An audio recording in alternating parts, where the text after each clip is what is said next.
네, 안녕하세요. 구글의 염동훈입니다. 제가 솔직히 한국말 하는 것보다 영어가 좀 더 편해서요. 괜찮으시면 제가 영어로 진행을 하겠습니다. First, thanks for inviting me to this event. I'm not used to giving sort of a talk like this on what creative economy is. I'm also trying to figure out exactly what creative economy means. But I've had the chance and the opportunity to speak with a number of folks in the industry and also on the government side about what they're trying to accomplish through this vision that they're setting for the next 5-10 years in Korea. I do hope that this is a long-term vision. It's not something that's very short, because I don't think you can really accomplish anything in 2-3 years. I think we need to have a longer view if we're going to really change how things are in Korea. Just a quick background on my side. I was born here in Korea, but I moved to the U.S. When I was very young. So I went through all my schooling in the U.S. and then I started work in New York City, working for a consulting firm, and then they asked me to move out to Hong Kong, and then I worked in Hong Kong for a few years. And then at that time, this was the period where we had the initial internet boom. So everyone was trying to go into that industry, start up a new company, or be able to get some funding to start up their new ideas, right? So, given the fact that I had my engineering background, I wanted to go back into that industry. So, I dropped everything that I was doing at that time, and then I said, if I'm going to do it, this is probably the best time before it's too late. So, now I got into I came to Korea to start my company with two of my friends from Harvard, and then we started a company, and we were lucky enough to get some funding. But looking back, I had no idea about what it meant to start up a company or what it means to actually operate a company. But I stuck with my company for 7 years. The two friends who started with me, they got sick of doing this after a year, so they went back to investment banking. But I decided, if I started this, I'm going to try to at least learn something from this experience. And luckily, I was able to get a really good experience running my own company for 7 years. And then I made a decision to move over to Google because I wanted to work for a company that was a lot more successful after it started as a small company. Whereas my company, unfortunately, it wasn't that successful. It was profitable, but it wasn't one of those businesses where it grew exponentially. And I wanted to go to a company where it was growing exponentially and feel what it felt like to actually work in a company like that. The reason why I actually tell this story, and I tell this story a lot to the students that I meet in Korea, because I do see a fundamental problem with the students in Korea. And that problem is not, from my perspective, it's not their problem. It's actually the problem from their parents, from the society, the sort of the pressure that they get to succeed in Korea. But in Korea, success means certain thing. There's, we all know there's an elite course that people want to go on. They go to a good high school, they go to a good school, a good college, and then they work for one of the large conglomerates in Korea. Hopefully Samsung or LG or Hyundai. To most students, that's the elite course. And, I find that very, I guess, sad. Because, I think what they have, in my opinion, is, and this is a term that I sort of made up, I call it the business card syndrome. They are so concerned about the logo of the company that appears on their business card that's how they make their decisions on where they're going to work. and what they're going to do. And obviously that's not how you want to make your decisions, right? And when you look at a business card, there's a lot of information on that business card, right? There's the company logo, there's the title, there's your name. But what's the most important thing on that business card? It's your name, and that's my opinion, right? That's my personal brand. That is more important than the company brand. That is more important than the title that I carry at this time. But most students in Korea don't feel that way, which is sad. I hope we can change that going forward. But in order for us to change that, I think, obviously we need the parents to change the way they think. I heard something funny the other day, which was one person that I knew that was working for a startup. He decided to move over to a large company, and I asked him why. And this is a pretty young kid. He's in his late 20s. And I asked him, why are you moving? And then he goes, well, I need to get married. I said, what does that have to do with where you're moving? He goes, well, I need to be working for a large company for me to marry a nice girl. I said, wow, that's a different way of thinking about it, right? So, these are this is to me a fundamental problem that we need to solve. But how do you solve that? I think one of the words that the government and the new sort of what they're trying to push in the creative economy vision is bringing new hope, right? And I think hope is needed for these students.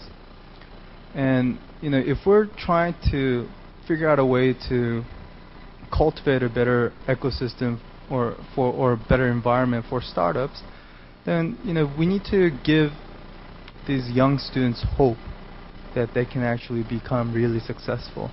And this may be the wrong way of thinking about it, but the way I think about it is, if you have one person, let's say someone like Mark Zuckerberg or Larry Page, who ends up making $1 billion from starting a company, that's a pretty good motivation for a lot of students.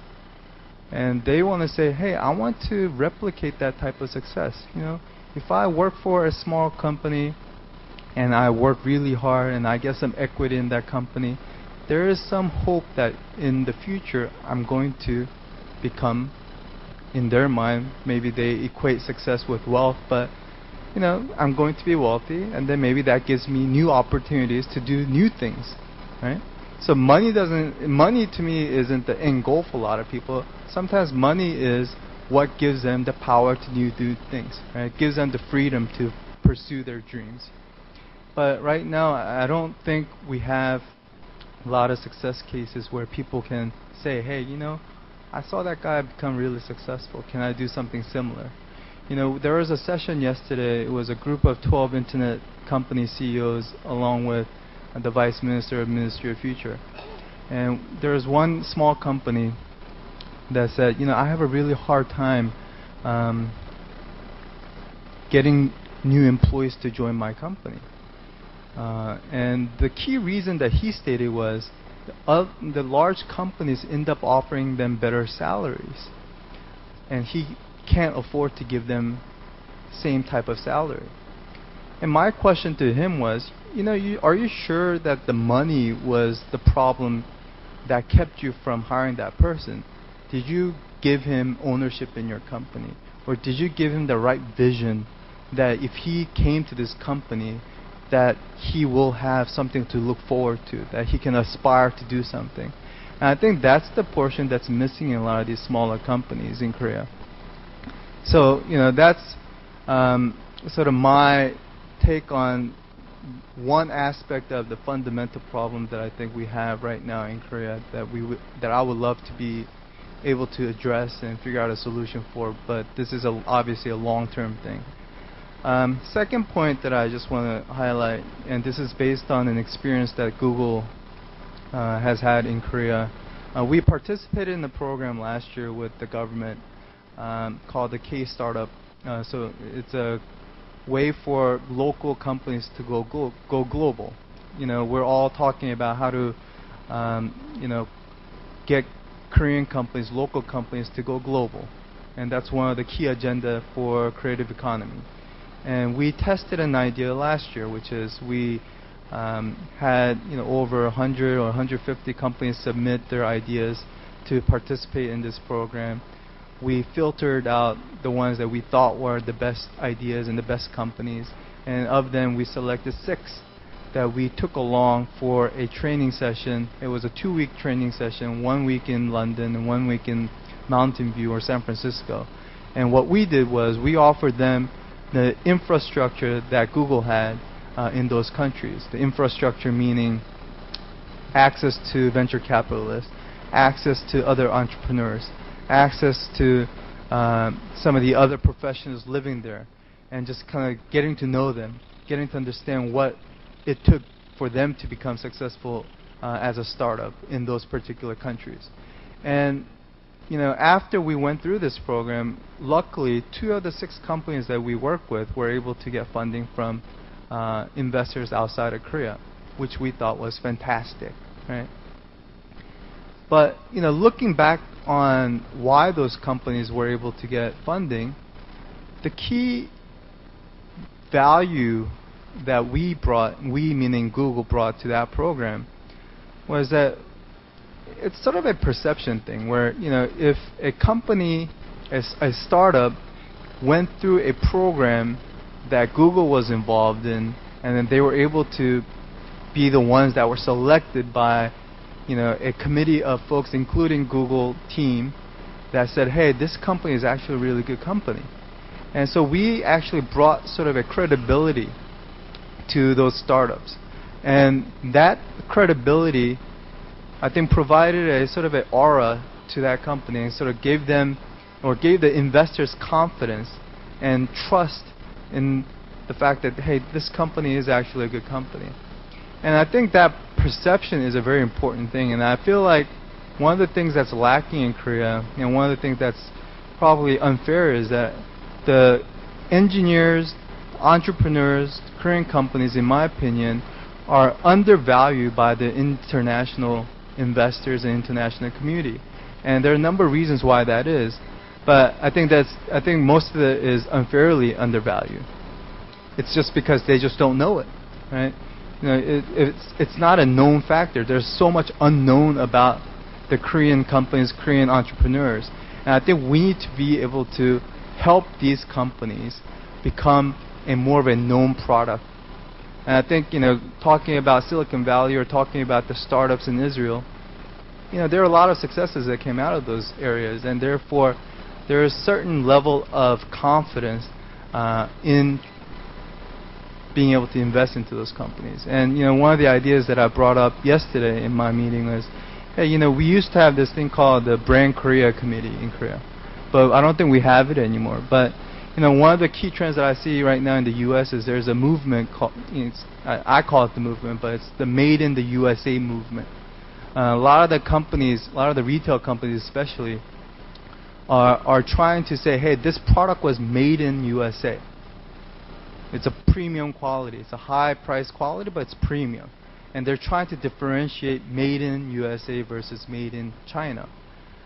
And I think, we also need to think about what it means to say a product is made in Korea, right? Or a company is from Korea, or content is from Korea. And I think Psy has done an incredible job of promoting content. So the culture of content is now being valued very highly globally. But now I think we can take that one step further and get entrepreneurs and companies to be better valued by the international community. And I think that's something that the government can actively participate to help bring more confidence and bring better perception to the Korean entrepreneurs and Korean companies. So I'll leave it at that. Thank you. 네, 감사합니다. 이제 마지막으로 우리 박병건 사장님께 얘기를 듣기로 하겠습니다. 예, 감사합니다. 초대해 주셔서 감사드리고요. 그래서 일단 저희 N벤처 투자는 벤처 캐피탈 컴퍼니고요. 그래서 저 잠깐 소개를 드리면 저는 이제 이스라엘의 보건부 장관을 지닌 다니 나베 씨, 그 다음에 아까 이제 이갈 엘리 회장님 파워포인트에 회사 나왔었는데 그 보스턴 사이언티픽의 이스라엘 지사장을 지냈던 도론 데비시하고 같이 이제 펀드를 만들었습니다. 그래서 한이스라엘 공동 펀드를 중기청에서 좀 컨셉을 만들었고요. 그래서 저희가 그 두 파트너하고 저희가 이제 그 실렉트가 돼서 아까 이제 그 이석봉 그 사장님 말씀하신 그런 취지로 저희가 펀드를 만들어서 한 400억 규모로 그 한국의 어떤 강점, 아까 말씀하신 대로 한국 같은 경우는 이제 빠른 커머셜라이제이션하고 제조 또는 이제 글로벌 마켓 액세스가 이스라엘보다 좀 뛰어나고 이스라엘은 이제 기술이 좋아서 이제 저희하고 이제 협력되는 모델로 이렇게 사업을 하고 있습니다. 그래서 제가 뭐 이렇게 한 2년 정도 지나다 보니까 이스라엘 벤처 생태계하고 그 다음에 저희 한국 그 벤처 생태계를 좀 뭐 비교해서 알게 됐었고요. 그래서 그런 경험으로 좀 말씀을 드리도록 하겠습니다. 그래서 지금 이제 현재 저희가 이제 항상 이제 벤처 생태계를 좀 더 좋게 만들어야 된다 이런 얘기를 계속 하고 있는데요. 그래서 이제 그런 좀 우리 벤처 생태계의 문제점이 뭐냐 나름대로 보면 제 생각에는 좀 좋은 벤처 기업이 그러니까 퀄리티 면에서 좋은 벤처 기업이 좀 안 나오고 있는 것이 그러니까 예전에 비해서 안 나오고 있는 것이 좀 큰 문제가 아닌가. 제가 이제 그 벤처 캐피탈 현장에서 있으면서 좀 느꼈던 거고요. 그래서 어떻게 좀 비유를 하자 보면 우리가 이제 뭐 씨앗이 있고 식물에 비유를 하자면 씨앗이 있고 이제 뭐 비료, 뭐 퍼틀라이저가 있을 수가 있는데 그래서 이제 보면 물론 이제 정부에서 이제 퍼틀라이저 측면에서의 어떤 이제 벤처 캐피탈이랄지 이게 뭐 어떻게 보면 비유를 하자면 이제 그런 측면이 될 수 있는데 그런 지원을 많이 하시는데 일단은 제가 문제점은 더 우리가 어떤 벤처 자금이 좀 부족하다기보다는 좀 좋은 벤처 기업이 좀 적은 것 같다라는 게 좀 문제점인 거로 생각을 하고 있습니다. 그래서 다시 이제 좀 더 문제에 대해서 깊이 들어가 보면 이제 한국에는 이제 그러니까 이스라엘을 예를 들겠습니다. 이스라엘 아까 이제 이갈 회장님께서 이제 프리젠테이션에서 말씀하신 것처럼 연간 600개의 그 스타트업 기업들이 나오고 있습니다. 그리고 지금 이제 생존하고 있는 벤처 기업 수는 6,000개가 되고 있고요. 그러면 이제 한국은 이거보다 이제 많이 적냐? 또 이렇게 생각할 수가 있는데 실제로 보면 이제 한국 연간 벤처 기업이, 그러니까 벤처 기업 협회에서 나온 자료입니다. 2,000개 정도 나오고 있어요. 2,000개 이상 정도 나오고 있고, 그 다음에 한국에도 약 3만 개의 벤처 기업이 존재합니다. 그러면 이제 이스라엘의 인구하고 저희 인구를 대체적으로 이렇게 계산을 해보면, 그렇게 우리 숫자적으로는 이렇게 나쁜 숫자는 아니에요. 예. 특히 이제 이스라엘 같은 경우에는 이제 퍼 캐피타당 굉장히 이제 높은 비율을 갖고 있는 나라인데, 그러면 이렇게 많은 벤처 기업이 있음에도 불구하고 왜 우리는 실질적으로 벤처 생태계가 지금보다는 좀 많이 발전이 돼야 되냐고 느끼냐, 이런 이제 의문이 생기고요. 그래서 저는 이제 뭐 이런 상황을 여러 가지 문제 디파인 할 수 있겠지만, 좀 우리 벤처 컴퍼니의 씨앗의 문제다, 좀 퀄리티의 문제다라고 생각을 하고 있습니다. 그래서 이 문제에 대한 어떤 해결책으로, 여러 가지 지금 제가 뭐 생각할 수 있는, 이제 정부 정책하고 생각할 수 있는 거는 한 3가지 정도 될 수 있는데요. 그래서 한 2가지 정도는 말씀을 드리고, 아마도 시간상 나머지는 그냥 나중에 기회 되면 말씀드리도록 하겠습니다. 첫 번째는 아이디어에 대한 보호 이슈입니다. 아까 하태정 박사님께서 이제 크리에이티브 오리엔티드 IP 시스템에 대해서 이제 설명을 해주셨는데요. 어떻게 보면 이제 그거하고도 좀 맥락을 이제 같이 할 수 있습니다. 이제 창조 경제라는 게 아까 이제 윤종록 차관님도 좀 전에 오셔서 말씀하셨지만 뭐 여러 가지로 해석이 될 수가 있는데, 일단 이제 우리가 이제 창조 경제라고 하면 그 특징 중에 하나가 일단 아이디어가 중심이 돼서 어떤 새로운 뭐 비즈니스 모델이나 이런 혁신을 만들어내는 것이라고 생각을 합니다. 그래서 이제 아이디어가 이제 핵심인데, 이제 보통 보면 이제 우리나라 대기업에서 이제 많은 뭐 신문지상이나 또는 이제 벤처기업 일하시는 분들이 말씀하시는 게, 대기업이 이제 벤처기업을 M&A를 하는 대신에 좀 아이디어를 뺏는 경향이 많다. 즉 이제 어떤 형태냐면 뭐 아이디어 자체를 빼앗거나 아니면 그 아이디어의 핵심이 되는 사람을 이렇게 빼오는 방식으로 하는 경우가 많아서 굉장히 어떤 사업을 하는데 좀 지장이 많다라는 얘기가 많습니다. 그래서 이것은 이제 굉장히 좀 심각한 문제인데요. 왜냐하면 이제 사실 우리가 이제 오픈 이노베이션 얘기를 많이 하는데, 사실 이제 오픈 이노베이션 뭐 10년 전부터 계속 세미나장에서는 오픈 이노베이션이 중요하다고 얘기가 되어 왔지만, 실제로 우리나라 그 벤처 생태계에서 봤을 때 대기업이 그 오픈 이노베이션으로 그렇게 이제 그 벤처 기업을 멀지하는 경우는 별로 없고요. 그래서 이런 부분들이 굉장히 좀 그 우수한 인재들이 또는 우수한 아이디어를 갖고 있는 사람들이 벤처 활동을 하는데 굉장히 이제 디스커리징 되는 측면이 있다. 그래서 이제 비근한 예를 들면 이제 그 이제 바로 옆에 그 구글의 염동훈 대표이사님 그 구글 회사를 보면, 그 미국 같은 경우는 구글 같은 경우는 이제 오픈 이노베이션을 엑스큐션 차원에서 잘하기 때문에, 많은 회사를 인수하기 때문에 어떻게 보면 그 구글에 인수되는 거를 목표로 해서 아주 열심히 꿈을 갖고 구글에 인정받는 걸 그 생각을 하고 이제 실리콘밸리 그런 기업들이 되게 많은 것 같아요. 근데 이제 한국은 그런 이제 대기업 문제가 있기 때문에, 그래서 저는 이제 그 말씀을 드리고 싶은 거는, 우리가 이제 정부가 또 창조 경제와 더불어서 이제 주창하고 있는 하나의 컨셉이 이제 경제 민주화지 않습니까? 근데 우리 보통 이제 경제 민주화를 보면 그 이제 그 예를 들어 이제 경제 민주화 같은 경우에는 이제 외국 분들은 되게 생소하실 겁니다.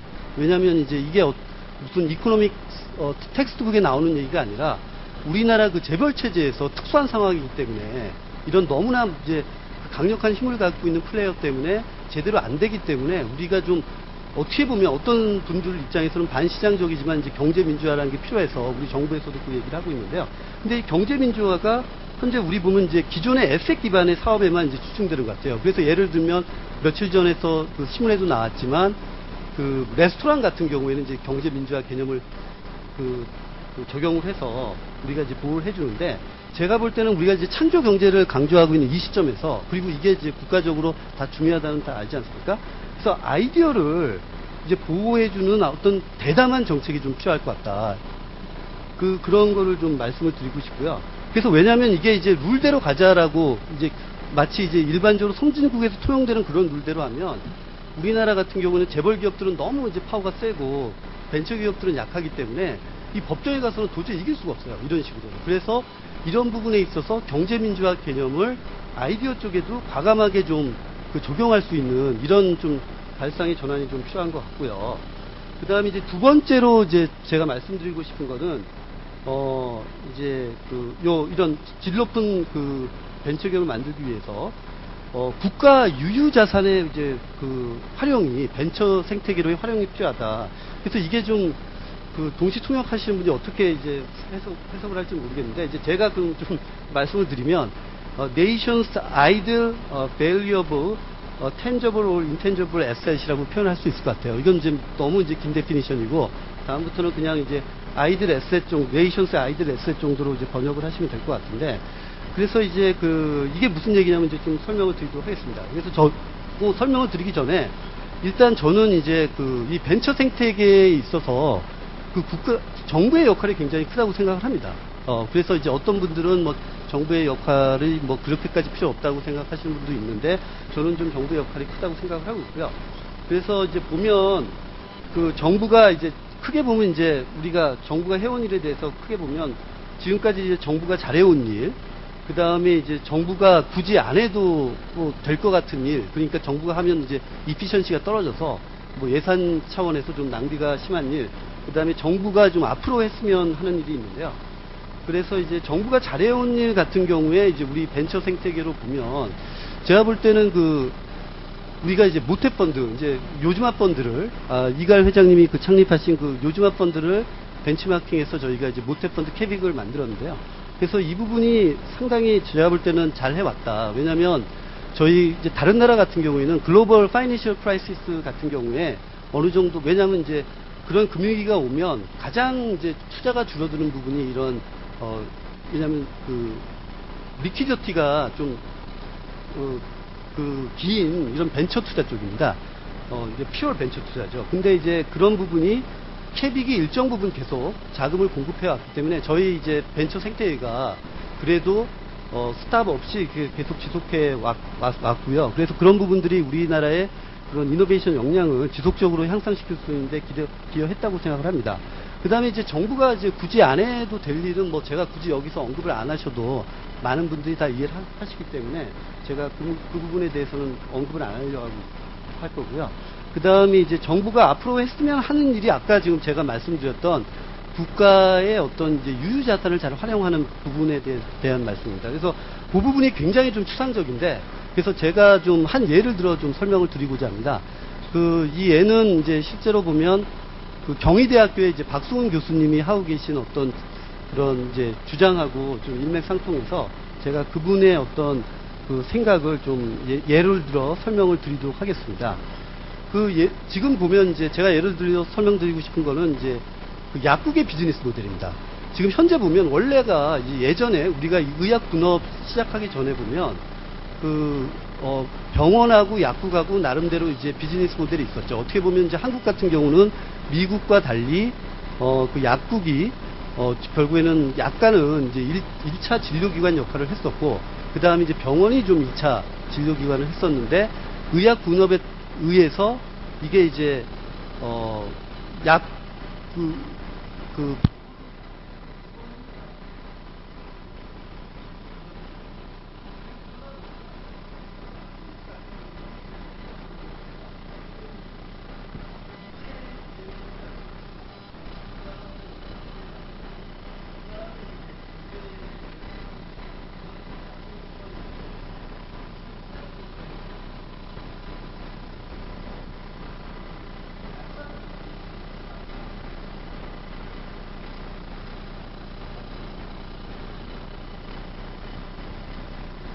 그래서 그 약사들의 그 역할이 결국에는 좀 편의점 직원들하고 큰 차이가 없는, 그러니까 처방 오면 그냥 주는 이런 식으로 되고 있는데요. 이거는 이제 국가 차원에서 보면 저희가 그 많은 사회적 비용을 치르면서 그 약사라는 어떤 우수 인재를 길렀는데 이게 이제 유유자산화되는 거죠.